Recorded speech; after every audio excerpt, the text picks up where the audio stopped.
Formal nang tinanggap ng Muntinlupa City Police sa ilalim ng pamumuno ni Police Colonel Robert Domingo ang 8 bagong electric vehicles mula sa pamahalaang lungsod noong ika-13 ng Abril. Ayon kay Mayor Rufy Biazon, ang hakbang na ito ay bahagi ng modernisasyon ng kapulisan upang gawing mas sustainable at mabilis ang pagre-responde sa mga insidente sa lungsod. Ang mga bagong patrol units ay espesyal na idinisenyo para sa mas malinaw na seguridad dahil sa kanilang Battenberg markings, top light blinker system, at built-in public address system na magagamit sa mga operasyon. Binigyang diin ng lokal na pamahalaan at ng PNP na ang paglipat sa e-vehicles ay isang madiskarteng hakbang lalo na sa gitna ng patuloy na pagtaas ng presyo ng produktong petrolyo.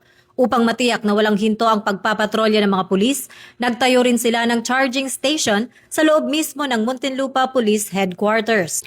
Ang inisyatibong ito ay nagpapakita ng kahandaan ng PNP na mag-adjust sa makabagong teknolohiya upang mapanatili ang kaayusan habang nakakatipid sa gastusin sa gasolina at nakakatulong sa pangangalaga ng kapaligiran.